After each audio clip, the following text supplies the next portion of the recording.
في الدقيقة 92 و48 ثانية بالضبط، اخر فورة تمشي بالراس.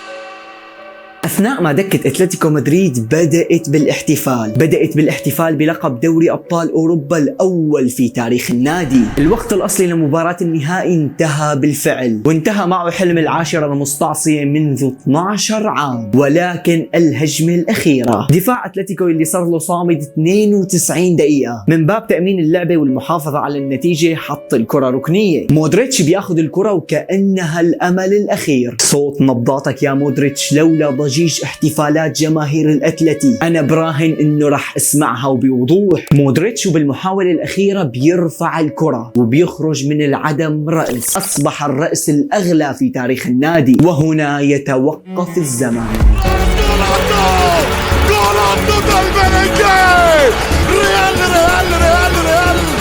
ريال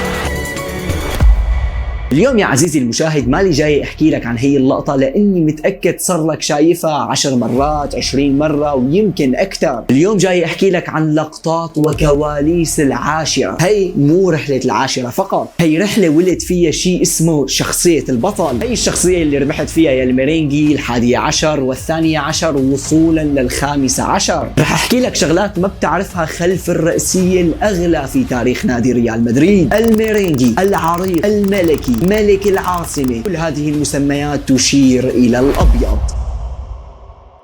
السلام عليكم، معكم هادي عسقول، وإذا بتشوفونا لأول مرة فحابب إلكم شيء مهم. ما رح لك حط لايك واشتراك وفعل الجرس ومن هذا الكلام، مع إنه فعلا بيفرق معي كتير، لأني متأكد إذا شفتوا محتوى وعجبكم فمن حالكم ما رح تقصروا معي. بس رح لك إنك خليك متأكد كرة القدم ليست الغاية الوحيدة لوجودي هنا، بل أحاول أن أقدم رسالة تبقى. بداية هي القصة بتبلش مع وصول المدرب كارلو أنشيلوتي بعام 2013. أي مدرب كان يجيبه بيريز قعدوا على الطاولة بيقول له يا عمي انت جاي لهدف واحد بس، انا بدي دوري ابطال اوروبا، كاس ملك، دوري، هدول الحركات انا ما بيهموني، لانه ذات الاذنين صار له مستعصي على الريال 12 سنة. كارلو انشيلوتي بالتحديد كان خبرة وجايب 2 دوري ابطال مع الميلان. هلا انت يا حبيبي صرت تشوف ريال مدريد بأسوأ احواله بدوري الابطال بيكسر المنافسين، ولكن بوقتها كانت هي البطولة نحس عليهم، يعني بافضل احوالهم يخسروا بسيناريوهات هيك غريبة ومزعجة،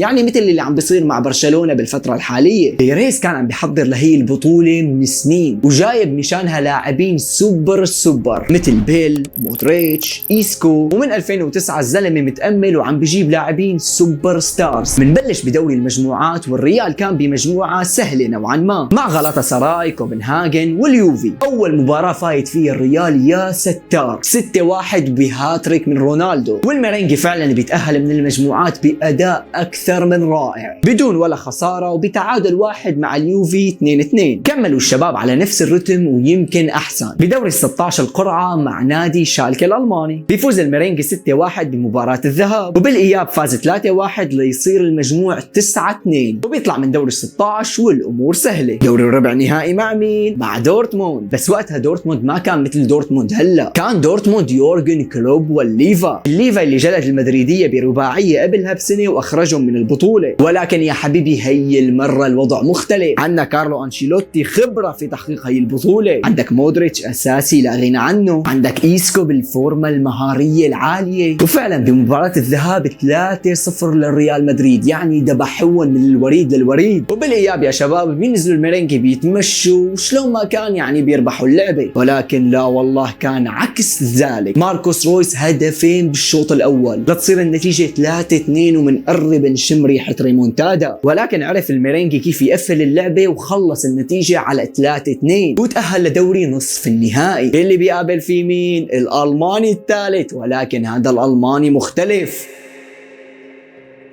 كورة من روبن ألماني بافاري حارق خارق، نسخة جوارديولا لأول سنة. الأب الروحي لكارلو أنشيلوتي في عالم التدريب قال له قبل المباراة يا كارلو ركز واسمع مني منيح، بالذهاب في مدريد على سانتياغو برنابيو بتلعب دفاع، بينما بالإياب في أرض بايرن بتروح بتهجم. لا يا هادي انت بس ارجع عدلنا، لأنه أكيد سمعنا غلط، بأرضه الواحد بيدافع وبأرض خصمه بيهجم. أيوة هذا اللي سواه كارلو أنشيلوتي، وفعلا بمباراة الذهاب بيفوز 1-0 على البايرن، وبالإياب بيطبق باقي الخطة وبيطلع الرأس الأصلع بفضيحة ب4 أهداف ل0. 4 أهداف خلت الرأس الأصلع يقول إنه هي أسوأ مباراة بدربها، ولكن مثل ما علمتنا كرة القدم ما في شيء بيكمل. شابي ألونسو بيتحصل على بطاقة صفراء بهي المباراة. طيب شو يعني غاب الزلمة عن النهائي، ولكن معلش عنا بدائل، ويا سلام يا سلام منفوت بفورمة عالية على النهائي، لأنه بيبي جوارديولا خسرناه 4-0، يعني معنوياتنا فل الفل. لا والله، ولكن هي نقطة إيجابية وحيدة، عد على أصابعك النقاط السلبية والضغط اللي فات فيه ريال مدريد على هي المباراة. 1 أسوأ أداء لكاسياس كان عم بيقدمه خلال هي الفترة. 2 غياب تشابي ألونسو. 3 أتلتيكو معنوياته عالية وأخذ الدوري من برشلونة وريال مدريد. بالموسم السابق أتلتيكو مدريد فاز على الريال بنهائي كأس الملك وبالسانتياغو برنابيو. بيريز يا أخي داهية وذكي هذا البني آدم بشكل مو طبيعي، كان بيعرف إنه أتلتيكو مو سهل أبدا، راح ليدعم اللعيبة بغرفة الملابس قبل المباراة، قال لهم يا شباب شو ما كانت النتيجة أنا فخور فيكم، يعني إنه تخفيف ضغط وحركات الأب الروح لعالم كرة القدم. بس قال لهم تذكروا إنه نحن ما عم نلعب نهائي بس، نحن عم نقاتل بكل ما نملك حرفيا عن لقب غاب 12 سنة عن هذا النادي. وقال لهم حضرت لكم غنية لو فزنا اليوم، هي الغنية رح تصير نشيد العاشرة. أتلتيكو بيفوت اللعبة كمان بمعنويات عالية، الزلمة مطلع برشلونة، تشيلسي، بورتو بالمجموعات رايح جاي، وحتى الميلان، يعني أتلتيكو مدريد فايت وما عنده شيء يخسره.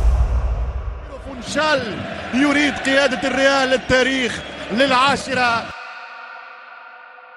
زمان 24/5/2014، المكان ملعب النور في بلدك البرتغال يا رونالدو، وعلى أرضك توقف الزمن في العاصمة مدريد. هل هي العاشرة المستعصية على أبناء المرينجي أم هي اللقب الأول في تاريخ أتلتيكو مدريد؟ راموس بيعطينا غمزة انظر إلى ماذا سيحدث اليوم. بدأت إحماءات الأتلتيكو، سيميوني عم يعطينا نظرات الهدوء، رونالدو بلش الإحماء باللبس الأورنج، شابي ألونسو بغرفة تبديل الملابس بالطقم الرسمي في داعي الإيقاف. نزل الريال بتشكيلة منطقية، كاسياس، كارفاخال، بيبي، راموس، كوينترا، لوكا مودريتش، سامي خضيرة، دي ماريا، بيل، بنزيما والدون، وبتنطلق صافرة الحكم.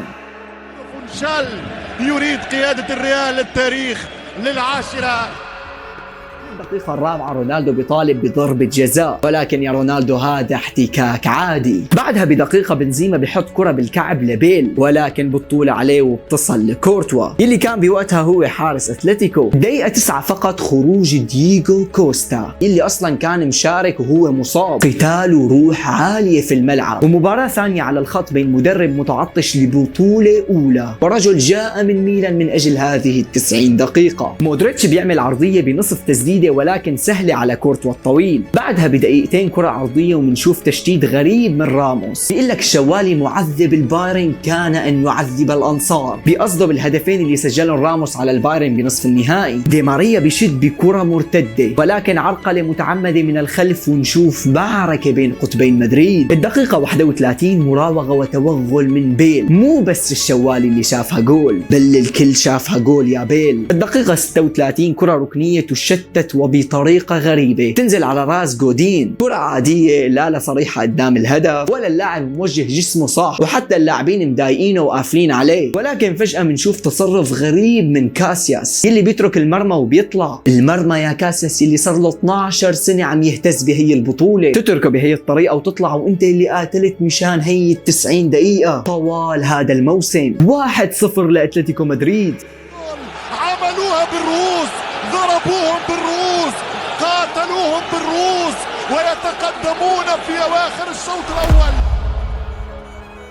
الشوط الأول خلص وكل فريق راح على غرفة الملابس ليرجع يرتب أوراقه. رونالدو بهي اللحظة بيمشي وبيتكلم مع نفسه وكأنه عم بيقول هل عقدة العاشرة لعنة أم ستفك في هذا اليوم. الشوط الثاني بيبلش وهلا رح نشوف ضغط من الفريق الخسران، هذا هو الشيء الطبيعي. رونالدو بيسدد ضربة حرة قريبة جدا، التسديدة ما كانت سيئة بل كان كورتوا الممتاز. الريال بيحاول، كارفاخال على ثواني رح يخسر كرة كلفه هدف ثاني ولكن رجع وصلح غلطه. اتلتيكو. بنشوف عرضية من كوكي مليمترات إلا كان يا كاسياس هذا الهدف الثاني. هون بلشنا بالجد ومارسيلو بينزل بديل بدل فابيو كوينتراو. مارسيلو اللي كان عليه شكوك بالمغادرة وسوء مستواه، هذه الشكوك ستتغير يا بيريز بعد دقائق، وإيسكو بينزل بديل عن سامي خضيرة. إيسكو بيحاول بكرة تجاور القائم، والمخرج بيجيب لقطة الكأس كأنه عم بيوصلنا رسالة إنه خلاص البطولة للأتلتي. الدوم بيصلح كرة لبيل وبيقول له روح سجل وكفر عن أخطائك وفرصك الضائعة، وبيل رافض يسجل وكأنه بده يخلي راموس هو بطل هي الليلة. بيل شد، بيل هرب،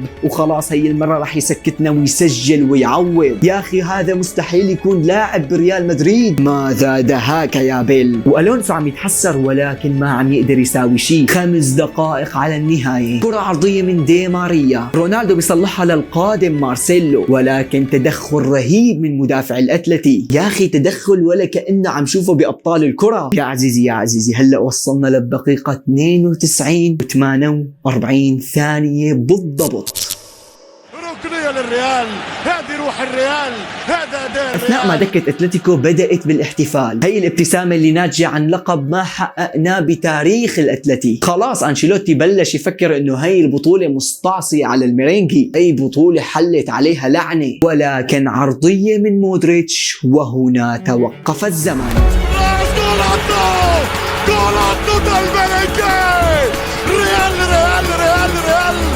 مدريد الميرينجي يتعادل.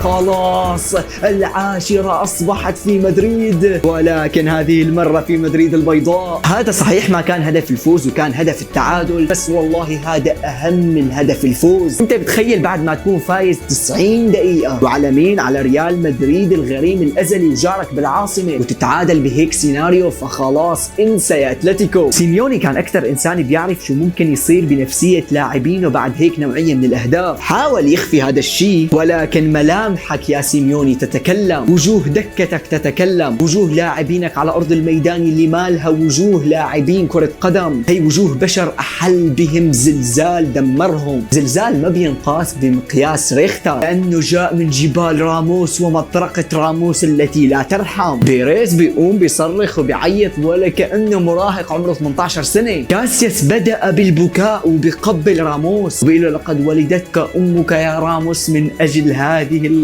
راموس بيقول لك إنه هي أسعد لحظة في حياتي. معقول يا راموس تكون هي أسعد لحظة بحياتك وأنت اللي عشت سيناريو كأس العالم 2010، سيناريو اللي جبتوا فيه هدف قاتل وجبتوا الكأس لبلدكم إسبانيا؟ معقول يكون هذا السيناريو وهذا الهدف أهم منه بالنسبة لك؟ يا أخي أنا مقتنع قناعة بدك تلومني عليها لومني، إنه هي الركنية لو انعادت 100 مرة ليسجل منهم راموس 101، لأنه راموس ما ضربها براسه أبدا. أنت أكيد إذا شفتها براسه فأنت مالك مركز. راموس ضرب الكرة بقلبه، ومن يضرب بقلبه لن يخيب يا شباب. شابي ألونسو فيك تعرف من ردة فعله إنه عم بيقول خلاص العاشرة أصبحت على الطاولة، ونفسية لاعبين أتلتيكو صارت بالأرض. نفوت الأشواط الإضافية وبيخلص الشوط الأول بلعب محافظ من الطرفين. باقي 15 دقيقة وركز معي، ريال هلأ ما فاز، النتيجة لسه 1-1. الدقيقة 110 دي ماريا بيهرب وبيسدد على كورتوا. كورتوا بيعمل اللي عليه وبيتصدى، ولكن بيل بيتابع الكرة وخلاص.